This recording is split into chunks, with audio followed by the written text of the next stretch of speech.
Bonjour à tous, bienvenue à Je me tiens à la porte, heureux de vous retrouver, j'espère que vous allez bien. Alors je vais commencer une série sur la question de la guérison divine, dans 3 vidéos. La première c'est la guérison dans l'Ancien Testament, puis la question de la guérison dans les évangiles, enfin la 3e vidéo ce sera la guérison chez les disciples de Jésus, et dans la première église, et aussi pour nous aujourd'hui. J'aimerais dire d'abord qu'à l'image des disciples d'Emmaüs, qui ne voyaient pas Jésus, ne le reconnaissaient pas, car ils étaient trop accaparés par leurs pensées, nous avons besoin d'une plus grande révélation de qui est Jésus. Paul priait pour les chrétiens d'Éphèse et il demandait que Dieu de notre Seigneur Jésus-Christ, le Père de gloire, leur donne un esprit de sagesse et de révélation dans sa connaissance. Dans ma longue expérience de chrétien et de pasteur, j'ai été témoin de nombreuses guérisons physiques et psychologiques, mais j'ai aussi vu des non-exaucements. Demandons-nous pourquoi. Comme Jésus qui ouvre l'intelligence des disciples d'Emmaüs en les faisant passer par le détour des Écritures, laissons le Saint-Esprit ouvrir notre intelligence spirituelle par l'étude de la parole sur la question de la guérison et laissons-le ranimer dans notre cœur une flamme pour Jésus. Dieu guérit et veut encore guérir.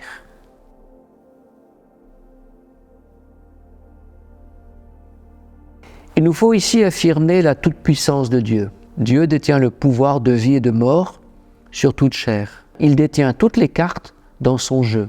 Voici quelques versets tirés de l'Ancien Testament. Dans le Deutéronome, au chapitre 32, Dieu dit « Sachez donc que c'est moi qui suis Dieu et qu'il n'y a point de Dieu près de moi.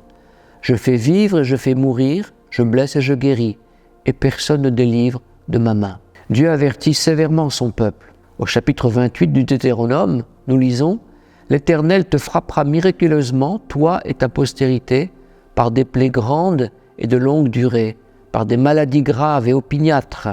Il amènera sur toi toutes les maladies d'Égypte devant lesquelles tu tremblais. Elles s'attacheront à toi.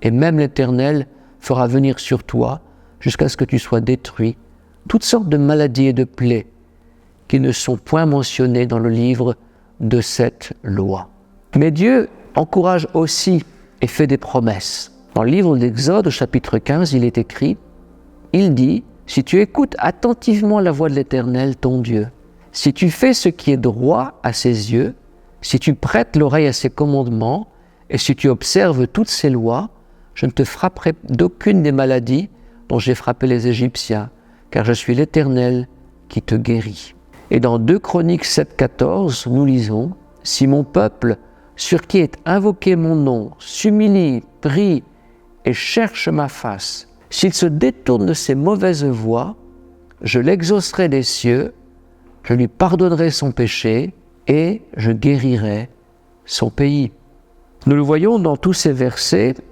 la santé, la guérison, le pardon et le bonheur sont conditionnés à l'obéissance de l'Éternel. Voyons maintenant la guérison dans l'Ancien Testament. Quelques exemples connus de guérison. Abraham et le roi Abimélec.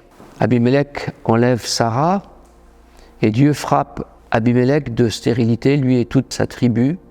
Et il est écrit dans Genèse 20, « Abraham pria Dieu et Dieu guérit Abimélec, sa femme et ses servantes, et elles purent enfanter. » Myriam qui s'était révoltée contre Moïse est frappée de lèpre. Et Moïse crie à l'Éternel en disant « Ô Dieu, je te prie, guéris-la. » Un autre exemple, le prophète Élie.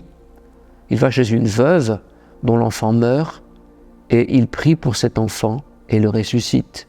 Élisée, son successeur, lui-même va ressusciter l'enfant de la Sunamite.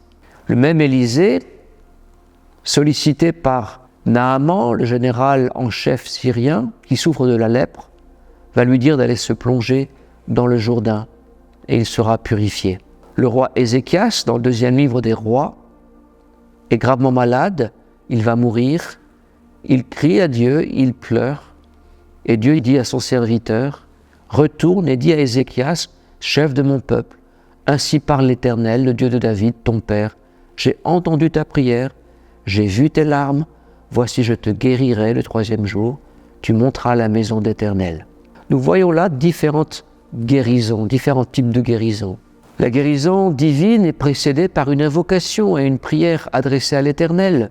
Abraham pour Amulek et les siens, Moïse qui prie pour Myriam, Élie qui prie pour l'enfant mort et le ressuscite, Élisée, idem, prie pour l'enfant et le ressuscite. Et là, c'est la foi de celui qui prie pour le malade qui est engagé. Ensuite, nous voyons une guérison à distance, suite à une parole prophétique. Élisée ne se déplace pas pour dire « Il fait dire à son serviteur, tu diras à Naaman, fais ceci et fais cela ». Le malade joue un rôle actif dans sa guérison. Naaman finira par obéir au prophète et se plonge 7 fois dans le Jourdain et sera purifié de sa lèpre. Ézéchias, le roi Ézéchias, condamné à mort par la maladie, crie à Dieu et Dieu l'exauce. Dans tous ces cas, les malades sont actifs, jouent un rôle dans leur guérison. Parfois, la guérison est accompagnée d'un soin. Ici, Ézéchias va retrouver la santé, on va lui appliquer une figue sur son ulcère. Et enfin, la guérison suscite ou renouvelle la foi du bénéficiaire ou de l'entourage. Le cas de Naaman, la veuve de Sarepta, Ézéchias. Le Dieu de l'Ancien Testament se présente aussi comme ému de compassion, proche du malheureux, attentif à sa souffrance. Ésaïe 53 parle du serviteur souffrant, victime innocente, qui expie les fautes des pécheurs. Dans ses souffrances se trouve le pardon des péchés et la guérison des maladies. Nous lisons dans le chapitre 53 d'Ésaïe, « Il a été blessé pour nos péchés, brisé pour nos iniquités. Le châtiment qui nous donne la paix est tombé sur lui, et c'est par ses meurtrissures que nous sommes guéris. » Ésaïe, dans le chapitre 57, dit « On dira, frayez, frayez, préparez le chemin, enlevez tout obstacle du chemin de mon peuple, car c'est ainsi, parle le Très-Haut, dont la demeure est éternelle et dont le nom est saint. J'habite dans les lieux élevés et dans la sainteté, mais je suis avec l'homme contrit et humilié, afin de ranimer les esprits humiliés, afin de ranimer les cœurs contrits. Je ne veux pas contester à toujours, ni garder une éternelle colère, quand devant moi tombent en défaillance les esprits, les âmes que j'ai faites. À cause de son avidité coupable, je me suis irrité, je l'ai frappé, je me suis caché dans mon indignation, et le rebelle a suivi le chemin de son cœur. J'ai vu ses voies, et je le guérirai. Je lui servirai de guide, et je le consolerai, lui et ceux qui pleurent avec lui. Je mettrai la louange sur ses lèvres. Paix, paix à celui qui est loin et à celui qui est près, dit l'Éternel.